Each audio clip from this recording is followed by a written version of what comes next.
Story of love, কণ্ঠ আমাদের, অনুভূতি আপনাদের। হারিয়ে যাই ভালোবাসার গভীরে। সবাই তার দিকে অবাক চিত্তে তাকালো, বুঝে উঠতে পারল না তার কথার মানে। অভ্রান লিওন আর রিকার দিকে হিংস্রতা মিশ্রিত দৃষ্টিতে তাকালো। সে উন্মাদিত দানবীয় স্বরে হুকুম তামিল করল। পুরো ইতালিতে তন্ন তন্ন করে খোঁজ লাগা, সব রকমের গাড়ি, বাস, যানবাহন দাঁড় করিয়ে চেক কর। প্রয়োজন পড়লে এয়ারপোর্ট এবং বর্ডারের সকল প্লেন, জাহাজ ভালোভাবে চেক করতে বল। আমার আরহাকে যদি আগামী 24 ঘন্টার মধ্যে আমার সামনে অক্ষত অবস্থায় না দেখতে পাই, তাহলে এই ইতালি দেখবে এই মাফিয়া বস আসলে কতটা হৃদয়হীন আর ভয়ঙ্কর। অভ্রানের দানবীয় স্বরে ক্ষণিকের জন্য পুরো বাড়ি যেন থরথর করে উঠল। অভ্রানের হুকুম লিওনার রিকা মাথা পেতে নিল। অভ্রান বাড়ি থেকে বেরিয়ে যেতে গিয়েও থেমে যায়। পেছনে ঘুরে তুবাকে শিকারের দৃষ্টি নিক্ষেপ করে বলে ওঠে, আমি কাউকে সেকেন্ড চান্স দেই না। তুমি আরহার কাছের মানুষগুলোর মধ্যে একজন, তাই এবারের মতো ছেড়ে দিলাম। বাট নেক্সট টাইম যদি আবার এমন স্টুপিড কিছু করার চেষ্টা করো, তাহলে তোমার সাথে খুব খারাপ কিছু হবে, মনে রেখো বিচ। কথাটা শেষ করেই সে নিজাম শিকদারের দিকে তাকায়, যে এখনো ঘোরের মধ্যেই আছে। অভ্রান তাকে উদ্দেশ্য করে বিদ্রুপের স্বরে বলল, এমন লো বাজেটের দরজা লাগিয়েছেন কেন? দু লাথিতেই দরজা ভেঙে বললো। এমন হলে তো দিন দুপুরে আপনার বাড়িতে ডাকাতি হবে। তাই নেক্সট টাইম থেকে বাজেটটা একটু বাড়িয়ে রাখবেন। চলি কেমন, ছোট মামা শ্বশুর? ভালোবাসা খুব ছোট্ট একটা শব্দ, অথচ এর গভীরতা সমুদ্রের তলদেশের মতোই গভীর। এই শব্দটির মাঝে লুকিয়ে থাকে হাজারো কথিত অকথিত অনুভূতি, আবেগ, অভিমান।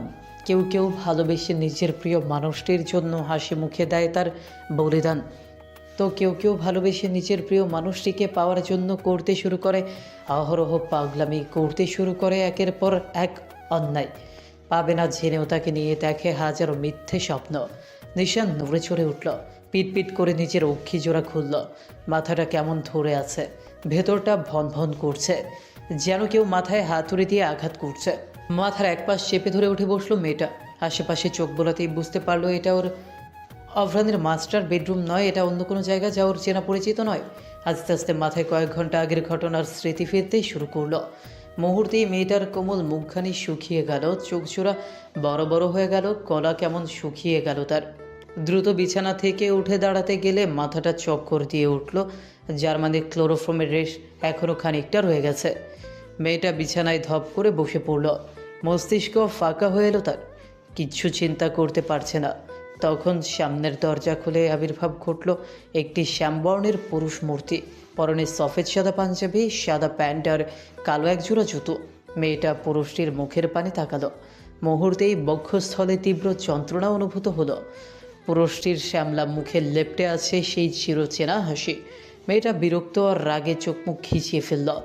তখন সেই পুরুষটি ওর কাছে এগিয়ে আসতে আসতে বলে উঠল, নীলপরি, খুব অভিমান না তোর আমার প্রতি? পুরুষটির এত মধুর স্বর নিশানের শ্রবণে পৌঁছানো মাত্রই ওর মুখখানি তিক্ততায় ভরে উঠল, যা পুরুষটিরও দৃষ্টিগোচর হলো না। তবে সে নিজের অধরতলে হাসির মহিমা বজায় রেখে মেয়েটির সামনে হাঁটু মুড়ে বসল। নিশান তাকালো না তার পানে। পুরুষটি ব্যাকুল স্বরে বলল, এই নীলপরি, একটু তাকা না আমার দিকে। কতগুলো বছর ধরে ওই কালো হরিণী চোখ জোড়া দেখি না বলতো? আমার এই বুকটা পুড়ছে রে, একটু তাকা না। তার এমন ব্যাকুল কণ্ঠস্বরেও মেয়েটার আজ মন গলল না। সে শক্ত পাথরের মূর্তির মতো বসে রইল। নিশানের এমন অবহেলা যেন পুরুষটির পুড়ে যাওয়া বুকটাকে পুনরায় পুড়িয়ে ঝাঁঝরা করে দিচ্ছে। কিন্তু সে এতে মেয়েটাকে মোটেও দোষারোপ করল না। দোষ তো সে করেছে, মেয়েটাকে কাঁদিয়েছিল। মেয়েটার কোমল ফুলের মতো মনটা তার কঠোর বাক্যের মাধ্যমে ভেঙে গুড়িয়ে দিয়েছিল। ইস, আজ অনুতপ্ত সে। আজ সে একই ব্যথা সে নিজে অনুভব করতে পারছে। আদ্রিয়ান আবার ব্যাকুল কণ্ঠে শুধল, এই নিশু পাখি, কথা বলবি না আমার সাথে? তাকাবি না তোর হিরোর দিকে? আমি না তোর হিরো ছিলাম, তোর স্বপ্নের রাজকুমার? তুই তো বলতি। এই নিশু পাখি, একবার তাকা না প্লিজ। এই বলেই পুরুষটা মেয়েটার হাত ধরতে চাইল, কিন্তু নিশান এক ঝটকায় নিজের হাত সরিয়ে নিল, যেন ওর হাতে কেউ চলন্ত আগুনের গোলা ছুঁয়ে দিয়েছে। আদ্রিয়ান ব্যথিত হলো, বুকটা তীব্রভাবে কেঁপে উঠল তার। নিশান ওর দিকে তাকিয়ে চেঁচিয়ে উঠল, একদম ছবি না আমায়, অপরিচিত মানুষদের আমার পছন্দ নয়। আদ্রিয়ানের বুকটা আঁতকে উঠল। অপরিচিত? তার নীলপরীর কাছে সে অপরিচিত? এমন কথা সে নিশানের কাছ থেকে কখনোই আশা করেনি। নিশানের চোখের দিকে তাকালো সে। এই চোখে কখনো এক সময় তার জন্য ভালোবাসা ছিল, আর আজ এই দু চোখে নেই তার জন্য কোনো প্রকার ভালোবাসার উষ্ণতা। মাত্র আদ্রিয়ান অস্থির স্বরে বলল, এমন এমন দূরে ঠেলে দিস না নীলপরি, মরে যাব তো। এমন করে না নিশু পাখি, এই দেখ না, আমি তোর আদি, তোর হিরো। কিছু না, তুমি আমার কেউ হও না। তুমি আমার, তোমায় আমি ঘৃণা করি। মরে গেছে তোমার জন্য আমার সকল অনুভূতি। আদ্রিয়ানের বুকটা তীব্রভাবে ব্যথা করে উঠল। শব্দগুলো ওর দোকানকে ঝাঁঝরা করে দিচ্ছে। চোখ জোড়া অজান্তেই টলটল করে উঠল। তার কষ্ট আরও দ্বিগুণ হয়ে উঠল নিশানের পরবর্তী বাক্যগুলো শুনে। আমি এখন বিবাহিত, অন্য কারোর বিয়ে করা বউ। আদ্রিয়ান আর সইতে পারল না, বুক ছিঁড়ে চিৎকার করে উঠল। একদম না, একদম এসব কথা মুখে আনবি না। ওই মাফিয়াটা তোকে জোর করে বিয়ে করেছে। এই বিয়ের কোনো মূল্য নেই। ও একটা খারাপ লোক। ওর সাথে আর যাই হোক, সংসার করা যায় না। মুখ সামলে কথা বলো।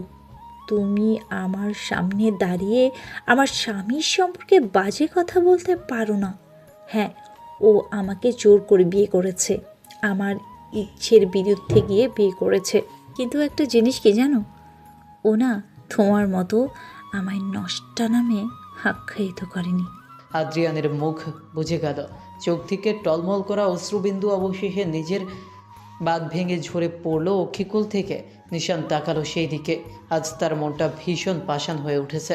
এত বছরের জমিয়ে রাখা কথাগুলো আজ সে বলে শেষ করবেই। আজ কোনো মতেই এই পুরুষের সামনে সে নিজের কোমলতা প্রকাশ করবে না। নিশান কঠোর কণ্ঠে বাক্য ছড়ে, একটা নারীর কাছে তার চরিত্র আর তার সম্মান তার জীবনের চেয়েও বেশি মূল্যবান। আর যখন কেউ তার ওই চরিত্র আর আত্মার সম্মানের প্রশ্ন তোলে, তখন সে কোমল নারীর পাথরে পরিণত হয়। কিন্তু আমি তো তোকে। জানি আমি, তুমি কখনো আমায় কলুষিত করনি আর কখনো চেয়েছিলে, কিন্তু তোমার একটা শব্দ যথেষ্ট ছিল আমার ভিতর থেকে ধ্বংস করে দিতে। নষ্ট নামে আখ্যায়িত করেছিলে আমায়, মনে আছে তো? এর অর্থ বোঝো তুমি? শুধু নিষ্পাপ মনে তোমার কাছে নিজের ভালোবাসা জাহির করেছিলাম, কোনো পাপ তো করিনি সেদিন। আর কি বলেছিলে আমায়? ভালোবাসা শুধু দুদিনের মোহ মাত্র। আসলেই তুমি একদম ঠিক বলেছ, মোহ, সব মোহমায়া। এখন দেখো না, আমার মনে তোমার জন্য ভালোবাসার বদলে আছে শুধু ঘৃণা। আদ্রিয়ানের পদতল থেকে মাটি নেমে সেই যেন হাওয়া হয়ে গেল। এই কেমন পরিস্থিতিতে সৃষ্টিকর্তা তাকে এনে দাঁড় করালো? সেদিন সে তো রাগের মাথায় কথাগুলো বলেছিল, যার মাসুল সে এতগুলো বছর ধরে দিয়ে এসেছে। কিন্তু আজ তার নীলপুরের মুখ থেকে আবার কথাগুলো শুনে তার বুকে ভীষণ যন্ত্রণা হচ্ছে। এই যন্ত্রণা যে সইবার নয়।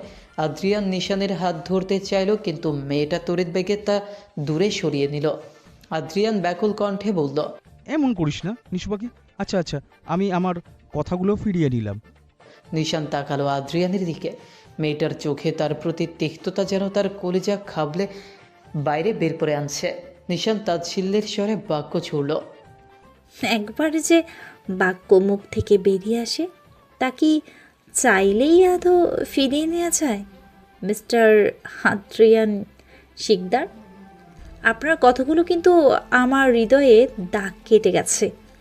আমার আম্মু একটা কথা বলতো জানেন, বলতো শরীরের দাগ ধুয়ে চলে যায়, কিন্তু মনের দাগ তা কখনো ধোয়া যায় না। আদ্রিয়ান নিজের চোখ জোড়া বন্ধ করে নিল। নিশানের কথাগুলো বারবার তার শির দ্বারা বেয়ে যাচ্ছে। মেয়েটার মনে যে তার প্রতি সকল অনুভূতি ঘৃণাতে পরিণত হয়েছে তা সে বেশ বুঝতে পারছে। কিন্তু তার মন তো এই ব্যথা, এই সত্য মানতে নারাজ। দুজনের মাঝে বেশ কিছু প্রহর নিস্তব্ধ নীরবতা স্থান করল। আদ্রিয়ান নিজের মনের কোটরে কিছু ভাবছে, ভীষণ গভীরভাবে ভাবছে। তার মনে চলছে নিশানকে যে কোনো মূল্যেই নিজের করার তাড়না। তাতে যদি তাকে নিতে হয় মিথ্যার আশ্রয়, তাহলে সে তাই করবে। আদ্রিয়ান উঠে দাঁড়ালো। নিশান তাকালো না সেই দিকে, ভেবেছে হয়তো আদ্রিয়ান রুম থেকে বেরিয়ে যাবে। আদ্রিয়ান বেডির সাথে থাকা মিনি ড্রয়ার থেকে একটা পিস্তল বের করে সোজা নিশানের সামনে দাঁড়ালো। পিস্তলটা নিজের বুকে চেপে ধরে শক্ত করে। আকস্মাতে হেন কাণ্ডে নিশান কিংকর্তব্য বিমূঢ় হয়ে পড়ে। বুঝে উঠতে পারছে না আদ্রিয়ান কি করতে চাইছে। মেয়েটা ধীর স্বরে আওড়ালো, কি করতে চাইছো তুমি? যদি যদি তুই আমার না হস তাহলে আমি নিজেকে শেষ করে দিব। আদ্রিয়ানের এমন পাগলামি দেখে নিশান ভরকে গেল। মেয়েটা ছিছিয়ে উঠল, এমন ছেলে মানুষ কেন করছো তুমি? আমার বিয়ে হয়ে গেছে, এসব পাগলামি করা বন্ধ করো প্লিজ। কিন্তু আদ্রিয়ান যেন কোনো কথা শোনার পাত্রই নয়। সে পিস্তলটা আরও শক্ত করে ধরল বুকে। সে বলল, নিশু পাখি, চল না তুই আর আমি মিলে একটা নতুন সংসার করি, যেখানে শুধু তুই আর আমি থাকবো। এই এভি তো তোকে জোর করে বিয়ে করেছে বল, এই বিয়ে তো সম্পূর্ণ অর্থহীন, তাই না? চল না তুই আর আমি মিলে সবটা নতুন করে শুরু করি। নিশান স্তব্ধ হয়ে মূর্তির মতো দাঁড়িয়ে আছে। মাথার ভেতরটা কেমন ফাঁকা ফাঁকা লাগছে। আদ্রিয়ানের এমন পাগলামি সে আগে কখনো দেখেনি। ছেলেটার মধ্যে এমন পরিবর্তন যেন মেনে নেওয়া অবিশ্বাস্য ব্যাপার। নিশান কি করবে কি বলবে বুঝে উঠতে পারছে না। আদ্রিয়ান যেভাবে পিস্তলটা ধরে রেখেছে তা দেখে মনে হচ্ছে নিশান যদি তার কাঙ্ক্ষিত উত্তরটা না দেয় তাহলে সে সত্যি সত্যি নিজেকে শেষ করে দিবে। নিশান একটা লম্বা শ্বাস টানল, তারপর মৃদু স্বরে বলল, ঠিক আছে, তুমি যা চাও তাই হবে। আদ্রিয়ান তাকালো মেয়েটার দিকে। ওর চোখে অবাক আর আনন্দ একসাথে বিরাজ করছে। ওর নিশু পাখি ওকে বিয়ে করতে রাজি হয়েছে। এর চেয়ে আনন্দের আর কিছু হতেই পারে না। সে নিজের বুক থেকে পিস্তলটা সরিয়ে নিল।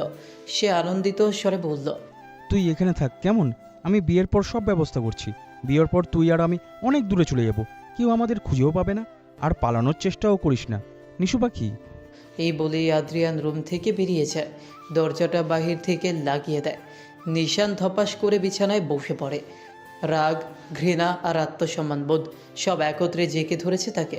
নিশান নিজের মাথা চেপে ধরল, নিজে নিজে বিড়বিড় করে উঠল, আমার সাথেই কেন এমন হয়? থুরবাল, সব পাগল ছাগল আমার কপালেই জোটে। নিশান ওর সামনে থাকা টুলটি লাথি মেরে সরিয়ে দেয়। রাগে মাথাটা ফেটে যাচ্ছে। নিশান নিজের গাল চাপড়ে বলে উঠল, নিশান, কিছু একটা ভাব, এই বিয়ে হতে দেওয়া যাবে না, কোনোভাবেই না। মিস্টার মেহফিলকে আমি ভালো না বাসলেও তার সাথে আমার বিয়ে হয়ে গেছে। আমি তার সাথে কোনোভাবেই বিশ্বাসঘাতকতা করতে পারবো না। আর আর ওই ব্যাটাকে এখনও আমার হাতের ইশারায় নাচানো বাকি আছে। নিশান বাপ, কিছু একটা কর। তখন নিশানের চোখ পড়ল বিছানার একদম কোণার দিকে। ওর ব্যাগটা সেখানেই পড়ে আছে। নিশান দ্রুত হাতে নিয়ে দেখে ওর ফোনটা ওখানেই আছে। তা দেখে একটা স্থির শ্বাস ছাড়লো মেয়েটা। ফোনটা বন্ধ দেখে নিশান তা অন করলো। ফোন অন করতেই দেখতে পেল অভ্রান, জেরিনার লিওনের অনেক কল উঠে আছে। মেহফিল ভিলায় বিরাজ করছে উত্তেজনার রমরমা মিশ্রণ। সকল গার্ডস এক স্থানে দাঁড়িয়ে আছে। অভ্রান মিনি ভারে বসে একের পর এক ড্রিঙ্ক করেই যাচ্ছে। চুলগুলো কেমন উস্কো খুস্কো হয়ে আছে। ধূসর বর্ণের চোখের ভাষা বরাবরের মতোই বোঝা ভীষণ কঠিন। লিওনার চেরিন নিশানের ফোনের লোকেশন খুঁজে বের করার চেষ্টা করছে, কিন্তু ফোনটা বন্ধ থাকায় তা বের করা যাচ্ছে না। কিন্তু হঠাৎই নিশানের ফোন অ্যাক্টিভ হতে দেখে দুজনেই হকচকিয়ে উঠল। তার মধ্যেই ঘটল আরেক কাণ্ড। জেরিনের ফোনে নিশানের নাম্বার থেকে কল এলো, যা দেখে জেরিন আর লিওন ক্ষণিকের জন্য থ হয়ে গেল। তবে দ্রুত দুজনেই ঘোর কেটে বেরিয়ে এলো তারা। কলটা রিসিভ করে সে লাউড স্পিকারে দেয়, যার দরুন অপর পাশ থেকে ভেসে আসে সেই চেনা পরিচিত মেইলি কণ্ঠস্বর। জেরিন আপু, শুনতে পাচ্ছ? আমি নিশান।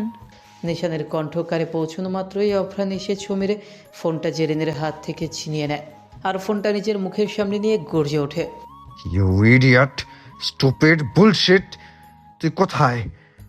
এখন বলিস না যে তোর পুরনো মজনুর সাথে বসে আছিস। জানে মেরে ফেলবো কুত্তার বাচ্চা। ফোনের উপরে নিশান মুখটা বিরক্তিতে কোচকে ফেলল। ইচ্ছে করছে লোকটাকে সামনে পেলে তার নাকে 3-4 ঘুষি মেরে দিতে। ব্যাটার কত বড় সাহস, ওকে অকথ্য ভাষায় এতগুলো বাংলা ইংরেজি গালি দিল। নিশান নিজেকে সামলে নিল। এখন লোকটার সামনে ঝগড়া করা যাবে না, কারণ এই মুহূর্তে অভ্রাণ ব্যতীত অন্য কেউ ওকে এই পরিস্থিতি থেকে উদ্ধার করতে পারবে না। তাই মেয়েটা নিজেকে শান্ত রেখে বলল, আমার বিয়ে হাতের সাথে আর ঘন্টা দুয়েকের মধ্যে যদি আমার আপনার সামনে পুনরায় দেখতে চান তাহলে ফোনের লোকেশন খুঁজে আমায় নিয়ে যান, আর তা না করতে পারলে ভুলে যান যে আমি আপনার স্ত্রী। এই বলেই নিশান কল কেটে দিল আর ফোনটা সাইলেন্ট করে ফেলল। এদিকে নিশানের কথাগুলো অভ্রানের শীত দ্বারা বেয়ে চলেছে। হঠাৎই মাথায় রক্ত টকবক করে উঠল তার, শরীরের রন্ধ্রে রন্ধ্রে হিংস্রতা আর ঈর্ষার আগুন ধরে গেল তার।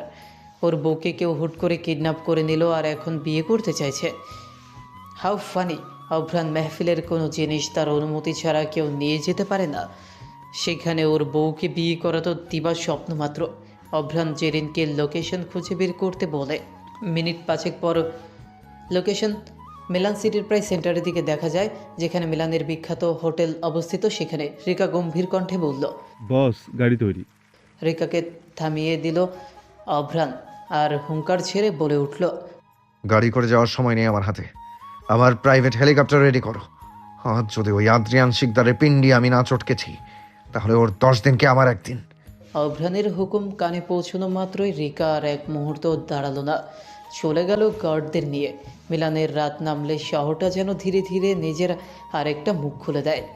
দিনের ব্যস্ততা গলে গিয়ে রাস্তায় নামে নরম আলো, ল্যাম্পপোস্টের হলুদ আভা, দোকানের কাচের প্রতিফলন আর পুরনো ইটের গায়ে জমে থাকা ইতিহাসের ছায়া।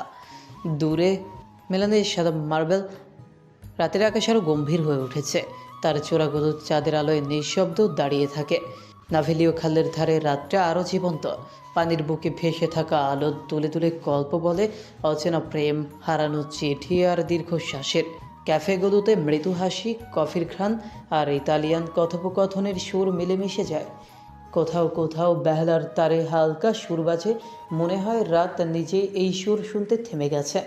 সরু গলিতে হাঁটলে জুতোর শব্দ স্পষ্ট শোনা যায় আর মনে হয় শহরটা ঠিক আমাদের পাশেই হাঁটছে। শহরের সেন্টারে অবস্থিত বড় হোটেলটির ছাদে হেলিকপ্টার ল্যান্ড করার ব্যবস্থা রয়েছে। সেখানেই মূলত অভ্রানের হেলিকপ্টারটি ল্যান্ড করবে। আর এই হোটেলের ঠিক চতুর্থ তলায় আদ্রিয়ান নিশানকে নিয়ে এসেছে। প্রায় 2 ঘন্টার সফর শেষ করে অভ্রানের কালো রঙের সেই বিশাল হেলিকপ্টারটি ল্যান্ড করলো হোটেলের ছাদের বুকে। হেলিকপ্টারের ব্লেডের গর্জনে হোটেলের ছাদ যেন কেঁপে উঠল। ধীরে ধীরে দরজা খুলতেই প্রথমে নামলো চকচকে কালো জুতো, যেন আত্মবিশ্বাসী, নিঃশব্দ অথচ ভয়ঙ্কর কোনো দানবের পদধূলি পড়ল ছাদের বুকে। এরপর সে বেরিয়ে এলো, দ্য নাইট মনস্টার, ইটালির সবচেয়ে বড় আতঙ্ক, যার নাম শুনে কেঁপে ওঠে প্রতিটি মানুষ। তার কালো কোটের কলার উঁচু, চোখের ভাষা ঠান্ডা, নিষ্ঠুরতায় ঘেরা, যেন দয়া শব্দটা তার অভিধানে নেই। হেলিকপ্টারের আলো তার মুখে পড়ে এক মুহূর্তের জন্য তার ধূসর বর্ণের হিংস্র অক্ষিজোড়া প্রজ্বলিত হলো, আর সেই প্রজ্বলিত চোখজোড়া যথেষ্ট ছিল বোঝাতে যে এই মানুষটা নিয়ম মানে না, নিয়ম ভাঙে। চারপাশে সশস্ত্র মাফিয়া গার্ড নীরবে মাথা নত করল। অভ্রান একবার চারদিকে তাকালো, ঠোঁটে হালকা বিপজ্জনক হাসি। শহরের ওপর দিয়ে বয়ে যাওয়া বাতাসে তার কোট উড়ছিল, ঠিক যেন তার উপস্থিতিতে উড়ে গেছে শান্তি। এইভাবেই তার আগমন ঘটে, কোনো ঘোষণা ছাড়াই। তবু সবাই জানে ভিলেন দ্য নাইট মনস্টার এসে গেছে। অভ্রানের দুপাশে লিওন, রিকা আর জেরিন এসে দাঁড়ালো।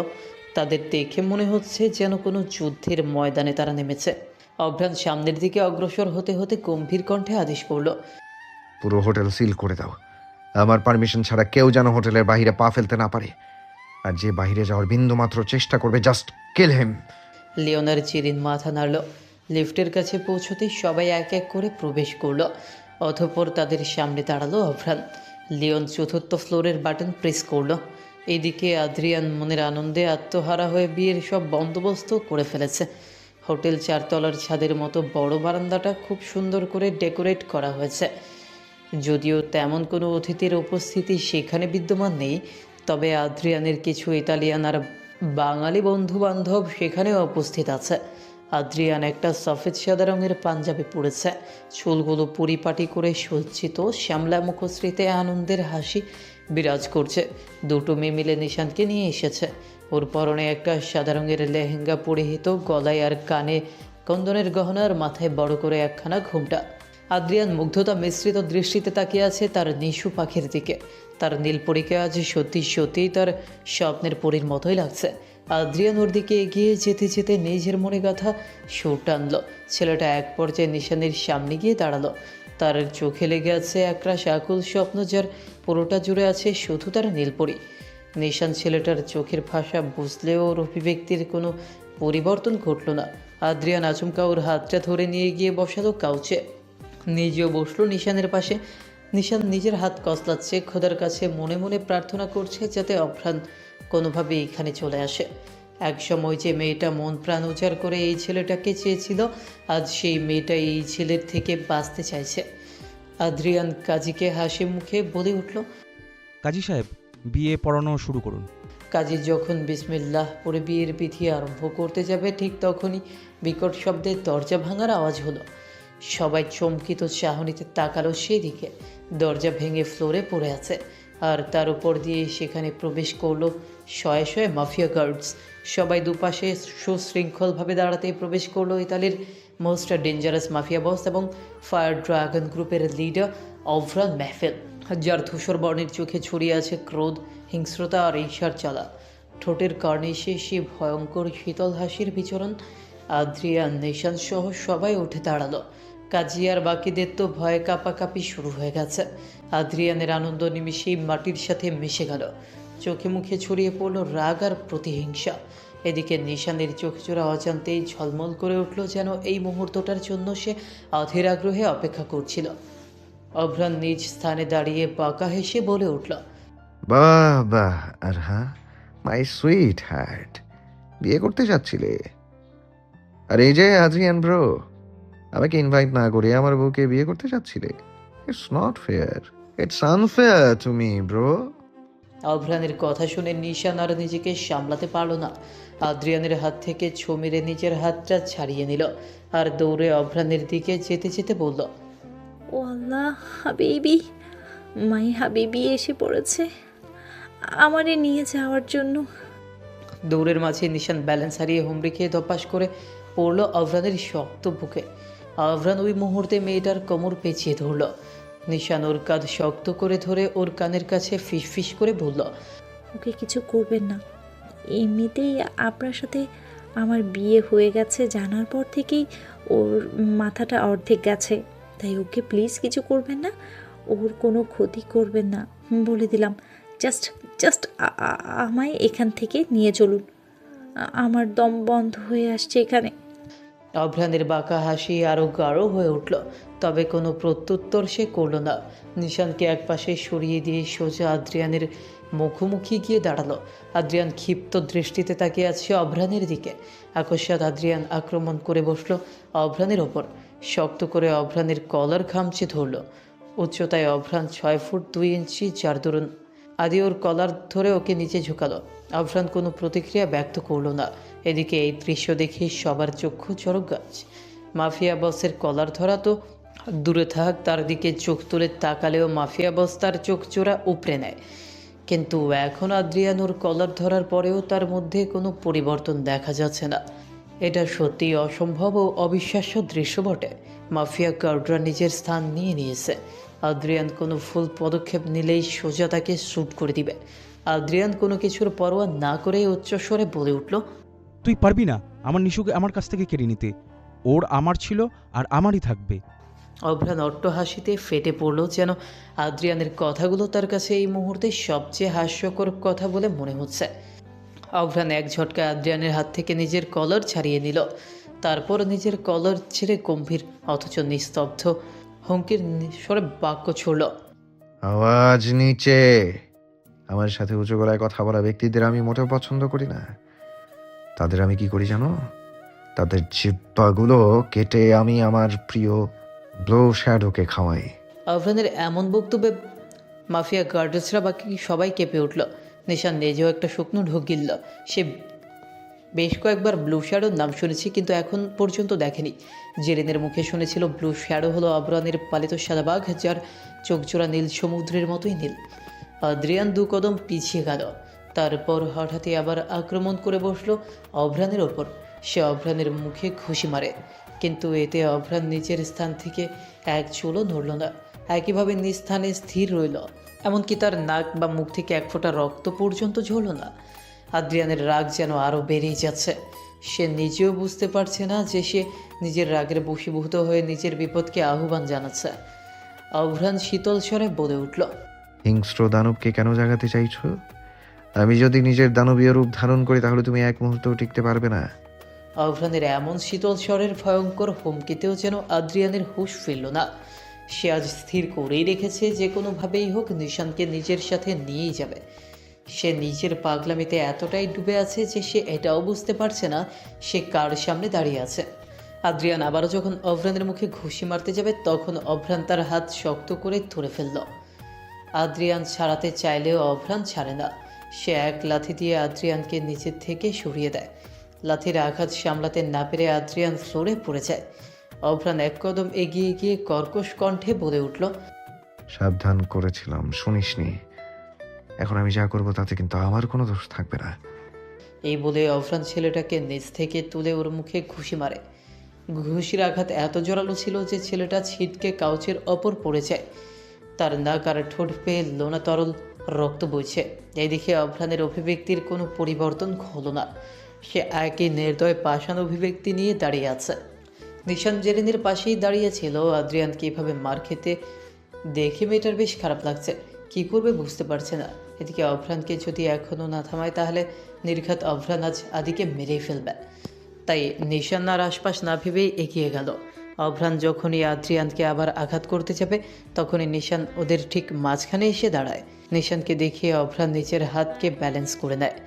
ভ্রু কুচকে প্রশ্নবিদ্ধ দৃষ্টি তাক করে মেয়েটির দিকে। তা দেখে নিশান নিজেকে শান্ত রেখে বলে, আপনাকে বলেছিলাম তো ওকে কিছু না করতে। অভ্রান মেহফিল কারো হুকুম মানে না। সে শুধু হুকুম করে আর বাকিরা তা অক্ষরে অক্ষরে পালন করে। অভ্রানের কথায় নিশানের ভীষণ রাগ হচ্ছিল, কিন্তু এই মুহূর্তে নিজের রাগ প্রকাশ করা মানেই বোকামি। তাই মেয়েটা ফোঁস করে একটা উত্তপ্ত শ্বাস ছাড়ল। তারপর নরম স্বরে বলল, আমি হুকুম করছি না, এটা আমার রিকোয়েস্ট মেহফিল। অভ্রান থেমে গেল। তার বলিষ্ঠ হাতখানা আস্তে গড়িয়ে গেল নিচের পাশে। অভ্রান তাকালো মেয়েটার দিকে। মেয়েটার ওই হরিণী কালো অক্ষি চূড়ায় এমন কি মায়া আছে অভ্রানের তা জানা নেই। ওই চোখের দিকে তাকালে আজকাল মাফিয়া বস্তু নিজেকে হারিয়ে ফেলে ওই চোখের মাঝে। নিজের অনুভূতিহীন দগ্ধ কলুষিত হৃদয় কেমন চিনচিন ব্যথা অনুভব করে সে। এমন তো হওয়ার কথা না। সে এক হৃদয়হীন দানবতুল্য জানোয়ার। তার মনে এমন অনুভূতি রাখাও যে নিষিদ্ধ। অভ্রান নিজের চোখ সরিয়ে নিল নিশানের থেকে। তখন পেছন থেকে আদ্রিয়ান রক্তাক্ত মুখে দৃঢ়তা নিয়ে বলে উঠল, আমি নিশাকে ভালোবাসি, তুই তো একটা হার্টলেস। তোর মতো জানোয়ার তো ভালোবাসার মানেটাও বুঝে না। আদ্রিয়ানের বিদ্রুপে অভ্রান ওর দিকে তীক্ষ্ণ দৃষ্টি নিক্ষেপ করল। তারপর নিজের বলিষ্ঠ ডান হাত নিশানের কোমরে পেঁচিয়ে মেয়েটাকে নিজের সাথে আষ্টে পৃষ্ঠে মিশিয়ে নিল। নিশান ছোটাছুটি করতে চাইলেও অভ্রানের হাতের বাঁধ আরও শক্ত হয়ে আসে। আদ্রিয়ানের রাগ হচ্ছে ভীষণ। ইচ্ছে করছে উঠে গিয়ে নিশানকে ওই জানোয়ারটার থেকে ছাড়িয়ে নিজের কাছে নিয়ে আসতে, কিন্তু শরীর যে তার দোহাই চাইছে। একরত্তি শক্তি নেই তার নড়ার। অভ্রান নিজের ঠোঁটে তীক্ষ্ণ হাসি টেনে বলে উঠল, ভালোবাসা? You foolish man. Abhran Mehfil ভালোবাসা টালোবাসার মতো এত ছোট কাজ করে না। You know what, I am fucking obsessed with her. আর যখন কোনো পুরুষ তার ব্যক্তিগত নারীর প্রতি অবসেসড হয়ে পড়ে তখন সে সব করতে পারে। He can burn the earth for her. এই বলে অভ্রান আকস্মাৎ নিশানের দুগাল শক্ত করে চেপে ধরল। নিশান কিছু বুঝে ওঠার পূর্বেই মাফিয়া করে বসলো একটা অবিশ্বাস্য কাণ্ড। সে নিজের অধৈর্যকর অত্যন্ত রুক্ষতার সাথে চেপে ধরল নিশানের অধরে। আপাতমস্তক মেয়েটা স্তব্ধ মূর্তির মতো দাঁড়িয়ে রইল ঠায়। শরীরে যেন তার নিজ স্থানে বরফখণ্ডের মতো জমে গেছে। দেহের প্রতিটি রন্ধ্রে রন্ধ্রে বয়ে চলেছে শীতল হাওয়ার বিচরণ। মস্তিষ্ক তার মুহূর্তেই যেন কাজ করা বন্ধ করে দিয়েছে। অভ্রানের সেই দিকে কোনো খেয়াল নেই। সে তো রুক্ষতার সাথে তার ব্যক্তিগত নারীর অধরে নিজের অধিকার খাটাতে ব্যস্ত। উপস্থিত সকল মাফিয়া গার্ডস নিজেদের মাথা নত করে ফেলল। সবাই অবাক বিস্মিত। তাদের হৃদয়হীন বসের কাছ থেকে এমন কিছু যেন তাদের প্রত্যাশারও বাইরে। এদিকে আদ্রিয়ান এই দৃশ্য দেখে নিজ স্থান থেকে নড়ার শেষ ক্ষমতাটুকুও যেন নিমিষেই হারিয়ে ফেলল। অক্ষিপট থেকে গড়িয়ে পড়ল তুফুটা লোনা জল। বুকটা কেমন শূন্য শূন্য লাগছে তার। অসহ্য যন্ত্রণায় তার বুকটা পুড়ে যাচ্ছে। প্রায় মিনিট খানেক পর অভ্রান নিশানের অধর ছেড়ে দিল। মেয়েটা যেন হাফ ছেড়ে বাঁচল। জোরে জোরে নিঃশ্বাস নিচ্ছে সে, যেন আর একটু হলেই তার দম চলে যেত। অভ্রানের রুক্ষতা এতটাই প্রগাঢ় ছিল যার দরুন মেয়েটার ঠোঁটজোড়ার রক্তিম বর্ণ ধারণ করেছে। বুকের ধকপুকানির তীব্রতার সাথে বৃদ্ধি পেল তার। অভ্রান আদ্রিয়ানের দিকে তাকিয়ে বলল, বউকে কিভাবে নিজের করে রাখতে হয় তা এই মাফিয়া বস খুব ভালো করেই জানে। আর অভ্রান মেহফিল কাউকে সেকেন্ড চান্স দেয় না। তোকে কেন দিলাম জানিস? কারণ সম্পর্কে তুই আমার শালা, তাই নিজের শালাকে মেরে শুধু শুধু নিজের হাত ময়লা করতে চাইছি না। নিজের বাক্যটি শেষ করা মাত্র অভ্রান কাউকে কিছু বলার ফুরসত না দিয়ে নিশানকে তুলে নিজের কাঁধে ছুঁড়ে ফেলে। এহেন কাণ্ডে সবাই আরেক দফা অবাক হলো, কিন্তু কেউ কিচ্ছুটি বলার সাহসটুকুও পেল না। অভ্রান যখন নিশানকে নিজের কাঁধে নিয়ে বেরিয়ে যাচ্ছে, ঠিক তখনই পেছন থেকে ভেসে এলো আদ্রিয়ানের বুক চিরে বেরিয়ে আসা আর্তনাদে ভরা কিছু অভিশপ্ত বাক্য। আমার এই হৃদয় ভাঙার যে যন্ত্রণা আমি সহ্য করেছি, একদিন তোমরা দুজনেও সেই একই যন্ত্রণা সহ্য করবে। না না, বরং তার চেয়েও যন্ত্রণা সহ্য করবে তোমরা। এক এক করে নিজেদের সব হারিয়ে নিঃস্ব সর্বহারা হয়ে যাবে তোমরা। নিশান যদি আমার না হয়, তাহলে অন্য কারোরও ওকে নিজের করে পাওয়ার অধিকার নেই। অভ্রান একটিবারের জন্য পেছন ঘুরে তাকালো না। নিজ অধরে বাঁকা হাসির রেখা স্থায়ী রেখে সে হেঁটে চলল লিফটের দিকে। তার পেছনে পেছনে লিওন, জেরিন, রেখা সহ বাকি মাফিয়া গার্ডরাও চলে গেল। নিশান বহু চেষ্টা করেও অভ্রানের থেকে নিজেকে মুক্ত করতে পারল না। ছাদে পৌঁছে অভ্রান নিজের প্রাইভেট হেলিকপ্টারে উঠে বসলো নিশানকে কোলে নিয়ে। হঠাৎ নিশান কেমন চুপ হয়ে গেল। অভ্রানও তার লক্ষ্য করলো, তবে কোনো প্রকার জেরা করলো না। নিশানের মস্তকে বারবার আদ্রিয়ানের বলা কথাগুলো ঘুরপাক খাচ্ছে। যদি আদ্রিয়ানের কথাগুলো সত্য হয়েছে, তখন কি হবে? এমনটা নয় যে নিশান অভ্রানকে ভালোবাসে, কিন্তু সেই বিয়েটা মেনে নিয়েছে অনেক আগে। এই সম্পর্কে ভালোবাসা না থাকলেও নিশান তো তার স্ত্রী ধর্ম থেকে পিছু হটবে না। সে নিজের দায়িত্ব পালন করবে। কিন্তু আদ্রিয়ানের কথাগুলো যেন ওর হৃদয়ের গভীর কোণে তীব্রভাবে প্রভাব ফেলেছে। বেশ অনেকটা সময় যাওয়ার পরও নিশান্ত কোনো টু শব্দ করল না, যা দেখে অভ্রান এবার বেশ বিরক্ত হচ্ছে। মেয়েটা বেশি কথা বললে ওর পছন্দ হয় না, আর না বললেও ওর ভালো লাগে না। আজকাল নিজের সাথে এসব কি হচ্ছে অভ্রান তা বুঝে উঠতে পারছে না। মেয়েটা ওর কাছে থাকলে ওর বরফের ন্যায় অনুভূতিহীন হৃদয়টা কেমন কেঁপে ওঠে, চিনচিন ব্যথা করে ওঠে। এমন কেন হয় তা অভ্রান বুঝে পায় না, আর না সে এসব বুঝতে চায়। অভ্রান নিশানকে মৃদু ঝাঁকুনি দিতেই নিশান নিজের ঘোর কাটিয়ে বেরিয়ে আসে। নিশান অভ্রানের দিকে তাকিয়ে নিষ্প্রভ কণ্ঠে বলে উঠল, যদি আদির বদুয়া সত্য হয়ে যায়? অভ্রানের ঠোঁটের আগায় ক্রোর হাসির চিহ্ন ফুটে ওঠে। সে নিশানের মুখে আচমকাই ফু দিয়ে বলে উঠল, ভয় পাচ্ছ নাকি লিটল স্নোড্রপ? নিশান মুখ কুঁচকে ফেলল বিরক্তিতে। কেউকে প্রত্যক্ষ বা পরোক্ষভাবে ভীতু বললে ওর রাগ চড়ে বসে মাথায়। নিশান ক্যাটক্যাট কণ্ঠে বলে উঠল, মোটেও না। আর আপনি এত নির্লজ্জ বেহায়া কেন? আমার অনুমতি ছাড়া আমায় সবার সামনে এইভাবে কিস করলেন কেন? নিশানের প্রশ্নে অভ্রানের হাসি আরও গাঢ় হয়ে ওঠে। নিজের গম্ভীর কণ্ঠ গর্জন দিয়ে সে হাসকিশোরে বলে উঠল, বিয়ে করেছি কি বউকে শোপিস হিসেবে সাজিয়ে রাখার জন্য? আমার বউ, আমি যখন খুশি তখন বউকে কিস করব। তাতে কার বাপের কি এলো গেল তা আমার ভাববার বিষয় নয়। অসভ্য ইতর রাক্ষস একটা। আবার যদি এমন করার চেষ্টা করেছেন তো দেখে নেবেন, আমি আপনার বংশের বাতি নিভিয়ে দেব। অন্য সময় বা অন্য কেউ হলে হয়তো অভ্রান এখন রেগে বোম হয়ে যেত, কিন্তু নিশানের মুখ থেকে এমন বাক্যগুলো শুনে অভ্রান হো হো করে হেসে উঠল। নিশান অবাক, বেশ বিস্মিত চিত্তে মাফিয়া বসের হাসি মাখা মুখ পানে তাকালো মেয়েটা। লোকটার সাথে দেখা হয়েছে থেকে শুরু করে বিয়ের এই পর্যন্ত কখনো অভ্রানকে এইভাবে মন খুলে হাসতে দেখেনি। আসলে যে এই গম্ভীর উগ্র মেজাজের লোকটাকে এত সুদর্শন লাগে তা হয়তো নিশান আজকে না দেখলে জানতেই পারতো না। আচ্ছা, লোকটাকে যে হাসলে এত সুন্দর লাগে তা কি সে জানে? হয়তো না। তার আবার এত সময় আছে নাকি নিজের হাসি দেখার? নিশান আনমনে বলে ফেলল। মাশাআল্লাহ। অভ্রানের হাসি মুহূর্তেই থেমে গেল। সে নিশানের দিকে তাকিয়ে বলল, কেন বললে? সামনে থাকা ব্যক্তিটিকে মন খুলে হাসলে ভীষণ সুদর্শন লাগে। তুমি আগুন নিয়ে খেলছো আর হ্যাঁ, আমি কোনো নরম মনের মানুষ নই, আমি একটা দানব। আগুনের প্রতি চোখ আমার বহুদিনের, আর সামনে থাকা আগুনটি যদি নিজের স্বামী হয় তাহলে তো এই খেলার ময়দান ছেড়ে ফালানো দায়। বড্ড বেশি কথা বলো তুমি। আর হ্যাঁ, আর আপনি তা শুনতে পছন্দ করেন। ব্যাস, দুজনের মাঝে ক্ষণিকের জন্য নীরবতা স্থান নিল। ধূসর বর্ণের চোখ জোড়া এক দৃষ্টি চেয়ে আছে ওই কালো হরিণী অক্ষিপটে। এই মেয়ের মাঝে এমন কিছু আছে যা তার মতো অবাধ্য মানুষকে দমিয়ে দিতে পারে। অভ্রান মেহফিল, যে কখনো কারো কথা শোনে না, সে নিজেই এই মেয়ের এক কথায় মন্ত্রমুগ্ধ হয়ে চুপ করে যায়। কেন যেন তার ইচ্ছে করে এই মেয়েকে নিজের বন্দিনী করে রাখতে, এক মুহূর্তের জন্য চোখের আড়াল না করতে। নিশান অভ্রানের চোখের ভাষা বুঝতে পারল না, তবে লোকটা যে ওকে নিয়ে কিছু একটা ভাবছে তা বেশ বুঝতে পারছে। হঠাৎই নিশানের মাথায় একটা প্রশ্ন করা নেড়ে উঠল। নিজের মনের কৌতূহল দমিয়ে রাখার মতো মেয়ে সে নয়, তাই চোখের সংযোগ না ভেঙে নিশান অভ্রানকে প্রশ্ন করে বসল। ভালোবাসেন আমায়? আকস্মিক প্রশ্নটি অভ্রান হয়তো নিশানের কাছ থেকে আশা করেনি, কিন্তু সে এতে অবাকও হয়নি বটে। মেয়েটার চোখে স্পষ্ট কৌতূহল সে দেখতে পাচ্ছে। অভ্রান নিচের মুখভঙ্গি স্বাভাবিক রেখেই সোজাসাপটাভাবে উত্তর দিল। না। নিশান অবাক হলো, আবার কষ্টও পেল না, কারণ সে জানতো অভ্রানের উত্তর এমন কিছুই হবে।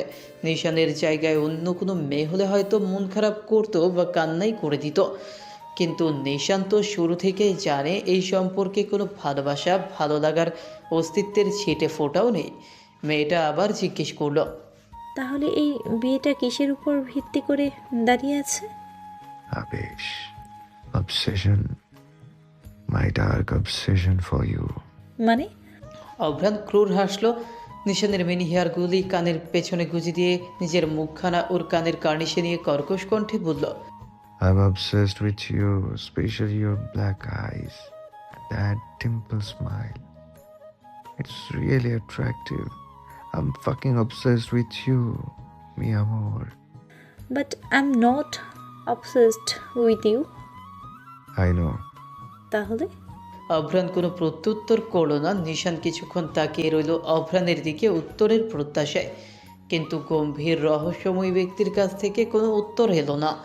নিশান উত্তর না পেয়ে সরে যেতে চাইল অভ্রানের কোল থেকে। তা দেখে অভ্রান ওর কোমর শক্ত করে ধরে আর গম্ভীর কণ্ঠে বলল, কোল থেকে নেমে পাশের সিটে বসতে চাইলে একদম হেলিকপ্টার থেকে ফেলে দিব। নিশান আহাম্মক বনে গেল। ড্যাব ড্যাব করে তাকালো পুরুষটির দিকে, কিন্তু ওই ধূসর বর্ণের চোখচোরা ওর দিকে তাকালো না, বরং তার দৃষ্টির সামনের দিকে। নিশান বিরক্ত হলো বেশ, মুখ কালো করে বিড়বিড় করে বলে উঠল। অসভ্য রাক্ষস একটা। অভ্রানের ঠোঁটের গোড়ায় বাঁকা হাসি ফিরে এলো। সে নিশানের দিকে না তাকিয়ে বলে উঠল, I know, my dear wifey. আবছা আলোয় আলোকিত রুমের মধ্যখানে বেডের উপর হাত পা ছড়িয়ে শুয়ে আছে আদ্রিয়ান। দৃষ্টি তার সিলিংয়ের দিকে নিবন্ধ। চোখে বারবার ভেসে উঠছে ওর সামনে ঘটে যাওয়া অভ্রান আর নিশানের সেই ক্ষণিকের ঘনিষ্ঠ মুহূর্তটা। কষ্ট, রাগ, জেদ আর ক্ষুব্ধতা, প্রতিশোধের তাড়না তাকে ঝাপটে ধরল। অভ্রান এইভাবে নিশানকে ওর থেকে ছিনিয়ে নিল, তাও কোনোভাবেই মেনে নিতে পারছে না। অভ্রানের প্রতি তার ক্ষোভ আর ঘৃণা সৃষ্টি হয়েছে। অন্যদিকে নিশানকে পাওয়ার জন্য পাগলামি। আদ্রিয়ান তিক্ততায় হাসল। দোষ যে তারও আছে, কিন্তু সে তা মানতে নারাজ। আদ্রিয়ান ভাঙা গলায় সুর টানল, আলোর পিছনে ছুটি মিছে মিছে, বুঝি না তো আলোর ভাষা। আদ্রিয়ান উঠে বসল। নিশানের ছবির দিকে তাকিয়ে ফিস ফিসিয়ে বলে উঠল, অনেক সুযোগ চেয়েছিলাম তোর কাছ থেকে নিশু পাখি, দিলি না তো। আমি তো তোকে ঠিকই ওই অভ্রানের থেকে ছিনিয়ে আনবো। নিজের ভালো মানুষের রূপটা ধরে রাখতে চাইছিলাম, বাট তা তো হলো না। খুব শীঘ্রই আমি আবারও ফিরবো নিশু পাখি। এই অভ্রানকে আমার পায়ের সামনে এনে যদি না ফেলি, তাহলে আমি নিজের হাতেই নিজের ধ্বংসের ভবিষ্যৎ লিখব। আদ্রিয়ানের কথাগুলোতে ওর আক্রোশ, প্রতিহিংসা, ক্ষুব্ধতা আর অভ্রানের ঘৃণার প্রতিফলন ফুটে উঠেছে। ও যে ভবিষ্যতে খুব ভয়ঙ্কর কিছু করতে যাচ্ছে তা ওর কথার মাধ্যমে সুস্পষ্ট। হঠাৎই আদ্রিয়ানের ফোনে একটা আননোন নাম্বার থেকে কল এলো, যা দেখে ওর ঠোঁটের কার্নিশে রহস্যময় এক হাসি সুস্পষ্ট হলো। ছেলেটা কল রিসিভ করতে অপর পাশ থেকে ভেসে এলো একটা ভারী পুরুষালী কণ্ঠস্বর। লোকটি ইতালিয়ান ভাষায় আদ্রিয়ানকে বলল, আদ্রিয়ান, তোমার ছুটির সময় কিন্তু প্রায় শেষের দিকে। এখন তোমায় আবার তোমার কাছে ফিরতে হবে। আদ্রিয়ান নিজের ঠোঁটে সেই রহস্যময়ী হাসির ফটিক স্থায়ী রেখে বলে উঠল। ফিরবো, অবশ্যই ফিরবো, তবে সেই সাথে আমার কাছে একটা ইন্টারেস্টিং খবর আছে। ফোনের অপর পারে থাকা লোকটি কপাল কোচকে জিজ্ঞেস করল। কি খবর? মাফিয়া বসের দুর্বলতার খোঁজ আমি পেয়ে গেছি। আদ্রিয়ানের উত্তরে অপর পারে থাকা ব্যক্তিটি চমকে উঠল। আদ্রিয়ানের কি মাথা খারাপ হয়ে গেল নাকি? মাফিয়া বস অভ্রানের দুর্বলতা বলতে আদৌ কি কিছু হতে পারে? সে তো হৃদয়হীন পাষাণ দানব। তবুও কৌতূহলের বশীভূত হয়ে লোকটি আদ্রিয়ানকে জিজ্ঞেস করল। কি সেই দুর্বলতা? আগামীকাল আসছি, তখনই না হয় সব বিস্তারভাবে বলবো। এখন রাখি, মুড ঠিক নেই আমার। এই বলেই আদ্রিয়ান কলটা কেটে দেয়। তার মনের মাঝে চলছে এক ভয়ঙ্কর খেলার নতুন সূচনা ঘটানো। আশপাশে বাতাসে কেমন রহস্যের তীব্র ঘ্রাণ ছড়িয়ে পড়েছে। তুষারের চাদরে মোড়ানো ইতালির রাতের প্রহর গুনছে নীরবে। পুরনো প্রাচীন দেয়ালগুলো কেমন স্যাঁতস্যাঁতে হয়ে আছে। সরু রাস্তা শিশির ফোটার কারণে পিচ্ছিল হয়ে আছে। কাছের জানলা ভেদ করে আবছা রোশনি পড়ছে রাস্তার ধারে। রমরমা রোম শহর এখন গভীর নিদ্রায় বিভোর। অন্যদিকে শহরের শেষের দিকে পাহাড়ি রাস্তার শেষ প্রান্তে জঙ্গলটা কেমন ঘুটঘুটে অন্ধকারে ছেয়ে আছে। যেন এই গভীর অরণ্য নিজের মাঝে কোনো গোপন রহস্য দাফন করে রেখেছে বহুদিন ধরে। জঙ্গলের রাস্তা ধরে কিছু দূর যেতেই নিস্তব্ধ মেহফিল ফিলার চারপাশে ঘিরে পাহারা দিচ্ছে কঠোর ট্রেনিংপ্রাপ্ত রাতজাগা মাফিয়া প্রহরীদের দল। সকলের হাতেই একটা একটা করে রাইফেল, যেন বেগতিক কিছু ঘটতে দেখলেই সোজা আক্রমণ করে বসবে। বাঁচাও, অভ্র, বাঁচাও, আমার এত বড় সর্বনাশ করো না। আজ তোরা সবাই মরবি। আজকে তোদের মরতেই হবে। না না, প্লিজ এমন করো না। রিদাম, রিদাম, বাঁচাও আমায়। হঠাৎ চারপাশে রক্তে ছেয়ে গেল। ফ্লোর জুড়ে রক্ত বন্যা বইছে। একটি বাচ্চা ছেলে দুটো লাশের সামনে বসে কাঁদে। আর পাশ থেকে ভেসে আসছে কিছু হিংস্র মানুষরূপী জানোয়ারদের অট্টহাসির শব্দ। অভ্রান্ত ধরফরিয়ে ঘুম থেকে জেগে উঠল। জোরে জোরে নিঃশ্বাস ছাড়ছে, কপালে বিন্দু বিন্দু ঘাম জমেছে তার। গলা শুকিয়ে শুকনো কাঠের মতো হয়ে গেছে। অভ্রান দ্রুত পাশের নাইট স্ট্যান্ড থেকে পানির বোতল নিয়ে ঢকঢক করে পানি খেল। বোতলটা আগের স্থানে রেখে সে বিছানার অপর পাশে তাকালো। নিশান কম্বল মুড়ি দিয়ে ঘুমোচ্ছে। দুজনের মাঝে একটা কোল বালিশ রাখা। বিয়ের পর থেকেই এই নিয়ম চলে আসছে তাদের মাঝে। অভ্রান বিছানা ছেড়ে উঠে দাঁড়ালো। দ্রুত পায়ে রুম থেকে বেরিয়ে লিওনের রুমের সামনে গিয়ে জোরে জোরে দরজা ধাক্কানো শুরু করলো। ঘুমের মাঝে ব্যাঘাত ঘটায় লিওন বিরক্তি নিয়ে জেগে উঠল। চোখ কসলাতে কসলাতে দরজার কাছে গিয়ে তা খুলতেই ওর ঘুম উড়ে হাওয়া। অভ্রানকে এত রাতে দেখে অবাক বেশ হলো। ছেলেটার ধূসর বর্ণের চোখ জোড়া কেমন রক্তিম বর্ণ ধারণ করেছে। ঘাড় ছুঁই ছুঁই চুল উস্কো খুস্কো হয়ে আছে। সামনের গুলো ঘামের মিশ্রণে কপালে লেপটে আছে। লিওন বিচলিত কণ্ঠে জিজ্ঞেস করলো। Evie, are you okay? ড্রাগের পিলসগুলো কোথায়? আমায় এক্ষুনি দাও। লিওন চমকে উঠল। কি বলবে বুঝতে পারছে না। অভ্রান্ত নিশানের সাথে বিয়ে হওয়ার পর ড্রাগ নেওয়া ছেড়ে দিয়েছিল, তাহলে হঠাৎ কেন আবার চাইছে? লিওন ধীর স্বরে প্রশ্ন করল। কিন্তু আপনি তো পিলগুলো। লিওন কথা শেষ করার পূর্বে অভ্রান্ত চেঁচিয়ে উঠল। ওই নাইটমেয়ারগুলো আবার আমায় হান্ট করছে লিও। আমার এক্ষুনি ড্রাগ লাগবে। Give me. Okay okay, relax, আমি আনছি। বলেই লিওন ছুটে গেল নিজের আলমারির দিকে। আলমারি খুলে ড্রয়ার থেকে একটা বোতল বের করে, যার থেকে একটা সাদা বর্ণের ঔষধের মতো পিল বের করে, যা মূলত ড্রাগ, যা অভ্রান নিজের ভয়ঙ্কর সব দুঃস্বপ্ন থেকে বাঁচতে নিয়ে থাকে। তবে নিশান ওর জীবনে আসার পর থেকে ওই পিলগুলো নেওয়া বন্ধ করে দিয়েছিল। কিন্তু আজ রাতে স্বপ্নের মাঝে ওই একই অসহায়ত্ব ভরা কণ্ঠের আর্তনাদ, সেই একই আহাজারি, সেই একই রক্তরঞ্জিত ফ্লোর। অভ্রান সহ্য করতে পারলো না তাই তো ছুটে এলো লিওনের কাছে। লিওন পিলটা দেওয়া মাত্র অভ্রান তা মুখে পুড়ে নিল, যেন এর ওপরেই তার বাঁচা মরা নির্ধারিত। পিলটা নেওয়ার বেশ কিছুক্ষণ পর অভ্রান আস্তে আস্তে শান্ত হতে শুরু করলো। লিওন শান্ত স্বরে জিজ্ঞেস করলো। Feel better? অভ্রান কোনো প্রত্যুত্তর করলো না। সোজা হাঁটা ধরলো নিজের সিক্রেট পেন্টিং রুমে। লিওন ওর পিছু গেল না, কারণ সেই রুমে সবার প্রবেশ নিষিদ্ধ। লিওন কিছুক্ষণ দরজার সামনে দাঁড়িয়ে থেকে আবার ঘুমোতে চলে যায়। সকাল সকাল ঘুম ভাঙতেই নিশান উঠে বসল। পাশ ফিরে তাকাতেই দেখতে পেল অভ্রান সেখানে নেই। এইতে মেয়েটা তেমন অবাক হলো না, কারণ অভ্রান হলো হাওয়ার মতো, কখন আসে কখন যায় তা বোঝা বেশ মুশকিল। নিশান উঠে ফ্রেশ হয়ে নিল, তারপর রুম থেকে বেরিয়ে নিচে যেতেই চোখ পড়ল ডাইনিং এরিয়াতে। অভ্রান, লিওন, রিকা আর জেরিন বসে ব্রেকফাস্ট করছে। ও ধীর পায়ে গিয়ে বসলো জেরিনের পাশে। প্রতিদিনের তুলনায় আজকের পরিবেশ থমথমে লাগছে নিশানের কাছে, তাই নিশান জেরিনের কানে কানে ফিস ফিস করে জিজ্ঞেস করলো। কিছু কি হয়েছে জেরিন আপু? জেরিনও ফিস ফিসিয়ে উত্তর দিল। এবি, মোট দেখে মনে হচ্ছে কোনো কারণে বেশ বিরক্ত, তাই এখন কোনো কথা না বলাটাই বেটার। ওহ, ওকে। নিশান আর কিছু বলল না, চুপচাপ নিজের খাওয়া শুরু করলো।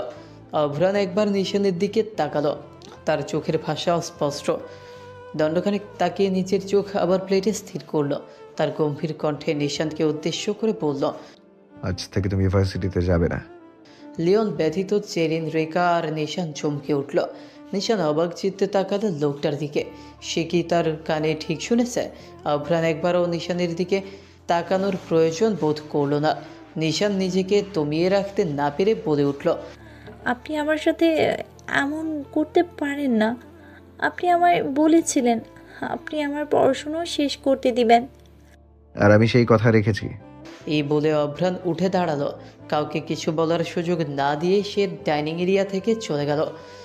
নিশানও তার পিছু পিছু যেতে চাইলে লিওন তাকে আটকে দেয়। নিশান অস্থির আর প্রশ্নবিদ্ধ দৃষ্টিতে লিওনের দিকে তাকায়। লিওন নিজেকে সংযত রেখে শান্ত কণ্ঠে বলে। তুমি ভিলাতে থেকেই পড়াশোনা করবে, এভি সব ব্যবস্থা করে রেখেছে। শুধু পরীক্ষার সময় ভার্সিটিতে গিয়ে পরীক্ষাগুলো দিয়ে আসবে। নিশান অবাক হলো বেশ। এমন করার কারণ কি? সে লিওনকে জিজ্ঞেস করলো। ভার্সিটিতে যেতে সমস্যা কোথায়? আদ্রিয়ান তোমায় কিডন্যাপ করেছে। শুধুমাত্র তোমার কথায় এভি সেদিন ওকে ছেড়ে দিয়েছিল, তাই ও যে তোমাকে আবার কিডন্যাপ করার বা অন্য কিছুর পরিকল্পনা করতে পারে তা ভেবেই এভি এই সিদ্ধান্ত নিয়েছে। তাছাড়া তুমি এখন মাফিয়া বসের ওয়াইফ, তাই তোমাকে এখন ওর অন্য শত্রুরা তাদের টার্গেটে রাখবে, আর তোমার নিরাপত্তার জন্য এভি সব কিছু করতে পারে। এই বলে লিওনও অভ্রানের অফিস রুমের দিকে অগ্রসর হয়। পেছনে ফেলে যায় দাঁড়িয়ে থাকা ভাবার্ত নিশানকে। অভ্রান নিজের আর্ম চেয়ারে চোখ বন্ধ করে বসে আছে। তখন অফিস রুমের দরজা খুলে লিওন ভেতরে প্রবেশ করে। হাতে গত রাতের সেই ড্রাগের পিলস। পানির গ্লাস হাতে নিয়ে লিওন অভ্রানের দিকে অগ্রসর হয়। কারো পায়ের আওয়াজ কানে পৌঁছতেই অভ্রান নিচের ধূসর বর্ণের চোখ জোড়া খুলল। আর লিওন ওর হাতে পিলটা দিতেই অভ্রান কোনো শব্দ ছাড়াই তা মুখে পুরে নিল।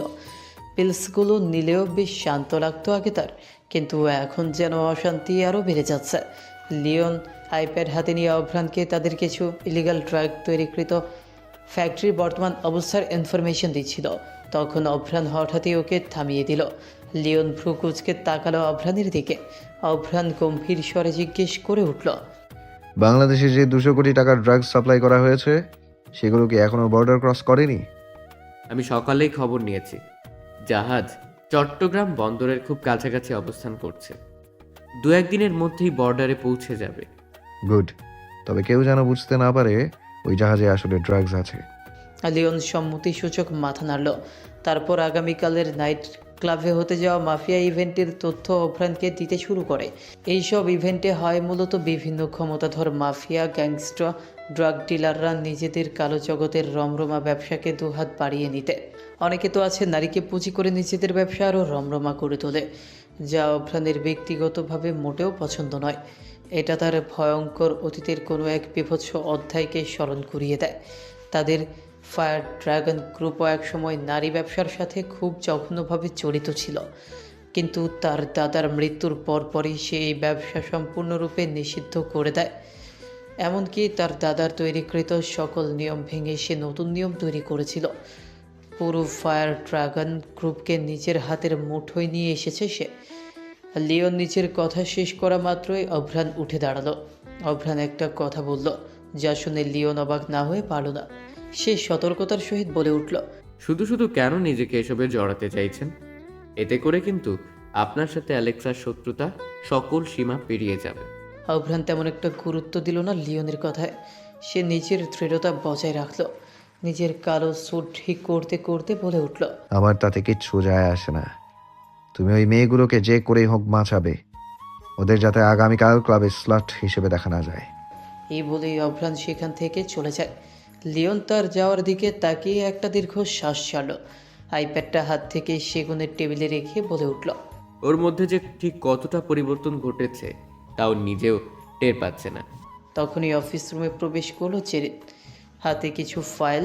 মেয়েটা ফাইলগুলো টেবিলে রাখতে রাখতে লিওনের উদ্দেশ্যে প্রশ্ন করলো, তোমাকে বেশ চিন্তিত দেখাচ্ছিল, কোনো সমস্যা হচ্ছে নাকি? এভির মধ্যে কোনো পরিবর্তন লক্ষ্য করেছিস তুই? হুম, করেছি তো। নিশান ওর জীবনে আসার পর থেকে ও কেমন পরিবর্তন হয়ে যাচ্ছে।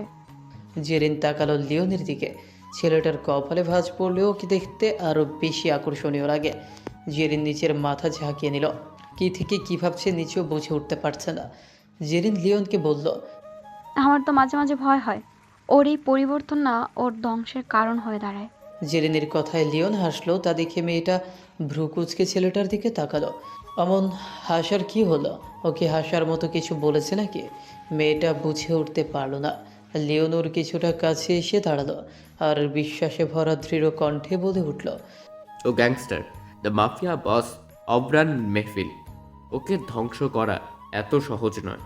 আর রইল নিশানের কথা, হ্যাঁ, নিশানের জন্য হয়তো ওর মনে একটা সফট কর্নার তৈরি হয়েছে, তবে সেটাও একটু অদ্ভুত।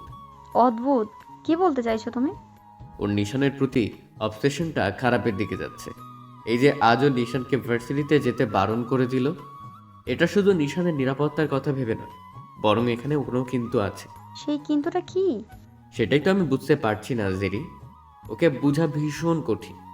ও একটা গোলক ধাঁধা, যার রহস্য ও না চাইলে কেউ উদ্ঘাটন করতে পারবে না। এই বলেই জেরিন পেছন ঘুরল। দরজার দিকে হাঁটা ধরতেই লিওন বলে উঠল। একটা কথা বলবো জেরি? জেরিন পিছন ঘুরে না তাকিয়েই বলল, বলে ফেলো। চুলগুলো একটু বড় রাখলে কি হয়? তোকে লম্বা চুলে খুব ভালো লাগে জেরি। জেরিন পেছন ঘুরে তাকালো লিওনের পানে। ছেলেটার চোখে ওর প্রতি সুস্পষ্টভাবে অনুভূতি প্রকাশ পাচ্ছে। মেয়েটা ওর একদম সামনে গিয়ে দাঁড়ালো। ওর চোখে চোখ রেখে মজার ছলে জিজ্ঞেস করলো, কেন? চুল বড় করলে কি তুমি আমায় বিয়ে করে নিবে নাকি? তুই চাইলে এক্ষুনি তোকে নিজের বউ করে নিতে পারি, কিন্তু তুই তো আমায় এড়িয়ে চলিস, বুঝেও না বোঝার মতো করে থাকিস। মেয়েটা মুহূর্তেই থমকে গেল। বুকের ভেতর কেমন মোচড় দিয়ে উঠল। বাদামি চোখ জোড়ায় অকথিত অজস্র আবেগ, যন্ত্রণা, পীড়া ফুটে উঠল, যা লিওনের চোখে এড়ালো না। তবে সে নিজেকে না থামিয়ে বলতে লাগলো, তোকে যখন প্রথমবার এখানে নিয়ে এসেছিলাম, তোর কোমর সমান লম্বা কেশ ছিল। জানিস, আমি সেদিন তোর চুল থেকে চোখই সরাতে পারছিলাম। সারা রাত জেগে তোর অচেনা মুখের দিকে এক দৃষ্টিতে তাকিয়েছিলাম। আমি থামো প্লিজ। তুমি আমায় ওই অতীতগুলো আবার মনে করিয়ে দিচ্ছ। লিওন থেমে গেল। মেয়েটার চোখ পেয়ে দুফোঁটা অশ্রুকণা গড়িয়ে পড়ল। তা দেখে লিওনের বুক কেঁপে উঠল অজান্তেই। বুঝতে পারলো না চাইতেও জেরিনকে ওর অতীতের কথা মনে করিয়ে দিয়েছে। লিওন আর এক মুহূর্তও দাঁড়ালো না সেখানে। দ্রুত অফিস রুম থেকে বেরিয়ে গেল। মেয়েটার সামনে আর বেশিক্ষণ থাকলে হয়তো সে তার ভেতরে থাকা কোমল পুরুষ সত্তাকে নিজের ওপর নিয়ন্ত্রণ করতে দিত। কিন্তু মাফিয়া জগতে এমন কোমলতার কোনো স্থান নেই। এখানে আছে শুধু নিষ্ঠুরতা। তাই তো সে পালিয়ে এলো মেয়েটার কাছ থেকে। ভিলার বাগানের চারপাশে বেশ অনেকগুলো মাফিয়া দাঁড়িয়ে আছে স্তম্ভ মূর্তির মতো। সকলের মুখের ভঙ্গি কঠোর গম্ভীর। পুল সাইডে ব্লু শ্যাডো বসে বসে অ্যাশের সাথে কাঁচা মাংস চিবিয়ে খাচ্ছে। আর অভ্রান বাগানের মধ্যখানে শুটিং প্র্যাকটিস করছে। সে যখনই খুব রেগে থাকে বা কোনো কারণে ফার্স্টেডেড থাকে, তখন সে শুটিং প্র্যাকটিস অথবা বক্সিং প্র্যাকটিস করে। সে পরপর শ্যুট করেই যাচ্ছিল। তার একটা টার্গেটও এখনও পর্যন্ত মিস হয়নি। অন্যদিকে নিশান প্রায় 15 দিন হলো অভ্রানের সাথে ভিলাতে থাকছে, কিন্তু কখনো বাগানের দিকে আসেনি। কিন্তু আজ কৌতূহলবশত সে ধীর পায়ে বাগানের দিকে আসে। বাগানে আসতেই মেয়েটা থেমে যায়। অভ্রানের পিঠ ওর মুখোমুখি ছিল, যার দরুন অভ্রানের ব্যাক সাইডে দেখতে পেল পুরুষটির পরনে একটা কালো রঙের গেঞ্জি আর ট্রাউজার। বাম হাতের হিজিবিজি ট্যাটুগুলো সুস্পষ্ট। হিজিবিজি ট্যাটুগুলোর ঠিক মধ্যখান বরাবর লেখা এভি। মেয়েটা কেন জানি কোনো এক অদৃশ্য চৌম্বকীয় শক্তির টানে এই গম্ভীর উগ্র পুরুষটির প্রতি আকৃষ্ট হচ্ছে। কিন্তু কেন, তা ওর নিজেরও জানা নেই। নিশান যখন অভ্রানকে খুঁটিয়ে খুঁটিয়ে দেখতে ব্যস্ত, তখনই ব্লু শ্যাডোর উপস্থিতি টের পেয়ে সতর্ক হয়েছে। অপরিচিত মানুষের ঘ্রাণ নাসারন্ধ্রে পৌঁছতেই প্রাণীটি ধীরে ধীরে উঠে দাঁড়ালো। আস্তে আস্তে নিশানের দিকে অগ্রসর হতে শুরু করলো। নিশানকে আগে কখনো না দেখায় ব্লু শ্যাডোর নীলমণির মাঝে হিংস্রতা প্রতিফলিত হলো। ভাবলো তার মালিক অর্থাৎ অভ্রান্তির কোনো ক্ষতি করেই হয়তো নিশান এখানে এসেছে। হঠাৎ ব্লু শ্যাডো নিশানকে আক্রমণ করতে ধারিত হলো। যখন সে নিশানের উপর আক্রমণ করতে যাবে তখনই একটা গার্ডটা দেখতে পেয়ে দ্রুত বেগে ব্লু শ্যাডোর গলার সাথে লাগানো বেল্টের ধার প্রান্ত ধরে ফেলল। আকস্মাৎ ঘটনাটা উপলব্ধি হতেই নিশান পিছু হটতে নিলেই নিচে পড়ে যায়। এদিকে ব্লু শ্যাডো নিশানের উপর আক্রমণ করতে মরিয়া হয়ে উঠেছে। সে জোরে জোরে গর্জন দিয়ে উঠছে, যার শব্দ শুনে অভ্রান্ত পেছন ঘুরল। কী ঘটেছে উপলব্ধি হতেই সে তার হাতে থাকা গানটা ফেলে দিয়ে ধপধপ পা ফেলে নিশানের কাছে গেল। মেয়েটাকে নিচ থেকে তুলে বুকের সাথে মিশিয়ে নিল সে। নিশানও শক্ত করে অভ্রানের গেঞ্জি খামছে ধরল। অভ্রান কর্কশ কণ্ঠে জিজ্ঞেস করল, are you okay little snowdrop? মেয়েটা হ্যাঁ সূচক মাথা নাড়ল। তা দেখে অভ্রান একটা স্বস্তির শ্বাস ছাড়ল। নিশানকে নিচের বুকের সাথে মিশিয়ে রেখে ব্লু শ্যাডোর দিকে অগ্নিদগ্ধ দৃষ্টি নিক্ষেপ করল। ব্লু শ্যাডো নিচের ভয়ঙ্কর ধারালো দাঁত বের করে হিস হিস করছে। অভ্রান শান্ত স্বরে ওকে থামাতে বলল, Calm down, my boy. She's not my enemy, okay? Calm down and sit in your place. অভ্রানের শান্ত বাণী নিচের কান ভেদ করে মস্তিষ্কে পৌঁছতেই হিংস্র বাঘটি সম্পূর্ণ শান্ত হয়ে গেল। চুপচাপ নিজের স্থানে গিয়ে বসে পড়ল। ওর নীলমণির হিংস্রতা মুহূর্তেই সমুদ্রের মতো শান্ত হয়ে গেছে। নিশান অভ্রানের দিকে তাকিয়ে জিজ্ঞেস করল, এটা কি সেই blow shadow? Yes, he scared you, right? একটু একটু। নিশান ইতস্তত বোধ করল। তা অভ্রানও বুঝতে পারল, কিন্তু তারা এখন কোথায় আছে সে কথা মাথায় আসতেই সে ভ্রু কুঁচকে মেয়েটার দিকে তাকালো, গম্ভীর স্বরে আওড়ালো, তুমি এখানে কেন এসেছো? বাগানের দিকটা ঘুরে দেখা হয়নি এখনো, তাই আর কি। দেখা হয়ে গেছে, এখন যেতে পারো। অভ্রানের এমন তেতো বাক্যে মেয়েটা বিরক্ত হলো বেশ। কথার এমন ঝিরি কেন কে জানে। একটু মিষ্টি করে সুরেলা মধুর কণ্ঠে কথা বললে কি এমন ক্ষতি হয় তার নিশান বুঝে পায় না। মেয়েটা মৃদু স্বরে শুধালো, যাব, তার আগে বলুন আমার একটা কথা রাখবেন। অভ্রান গম্ভীর স্বরে উত্তর দিল। রাখার মতো হলে অবশ্যই রাখবো। মেয়েটা খুশি খুশি মনে বলে উঠল, আমাকে শুটিং প্র্যাকটিস করাবেন? হোয়াট? অভ্রান অবাক না হয়ে পারল না। ভ্রু কুঁচকে তীক্ষ্ণ দৃষ্টিতে তাকালো মেয়েটার দিকে। নিশান ড্যাব ড্যাব করে তাকিয়ে আছে ওর দিকে। ইস, এমন ইনোসেন্ট ফেস নিয়ে তাকিয়ে থাকলে এই মেয়েকে আদৌ কি মানা করা সম্ভব?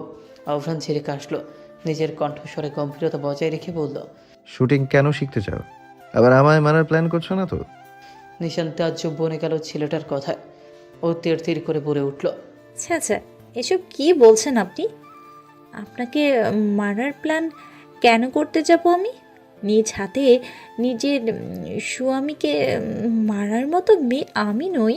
তাহলে কেন শিখতে চাও? আমার খুব ইচ্ছে শেখার, প্লিজ একটু শেখান। আমি আপনার 10টা না 20টা না একমাত্র কিউট সুইট বিউটিফুল বউ। আপনি বুঝি আমার এই কথাটা রাখবেন না স্বামী? ইউ নো হোয়াট, তুমি আসলে একটা পাজি মেয়ে।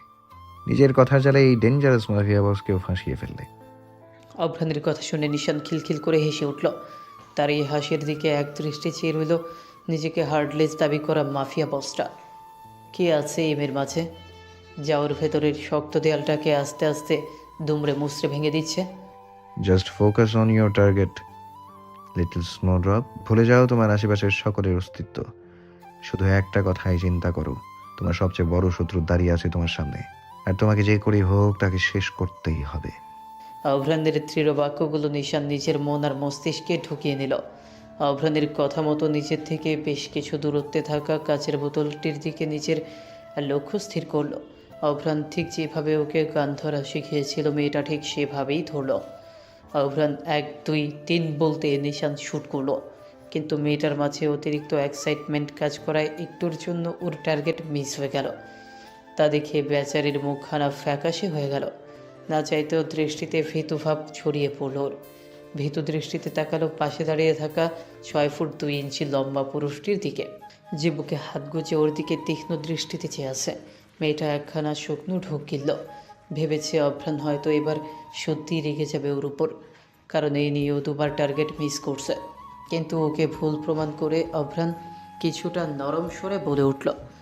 It's okay, let's try again. Nishan অবাক বেশ, এই প্রথম ও অভ্রানকে এত কোমল সুরে কথা বলতে দেখল। মেয়েটার নিজের কানকে বিশ্বাস করতে সন্দিহান হচ্ছে। ওর মনে হচ্ছে ও দিবা স্বপ্ন দেখছে। সত্যিই কি তাই? তার ভাবনায় ব্যাঘাত ঘটল অভ্রানের আঙুলের চুটকির শব্দে। মেয়েটা আবার এক ঝলক চাইল পুরুষটির পানে। না, এটা স্বপ্ন নয়, বরং সত্যি।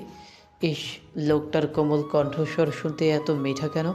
এই কারণেই বুঝি সে সবসময় গম্ভীর কণ্ঠে কথা বলে, যাতে কেউ তার কমল সত্তা পর্যন্ত পৌঁছতে না পারে। নিশানকে একদিনে নিজের দিকে তাকিয়ে থাকতে দেখে অভ্রান ঝেড়ে কাশল আর বলল, আর হ্যাঁ, হ্যাঁ হ্যাঁ, আমি করছি।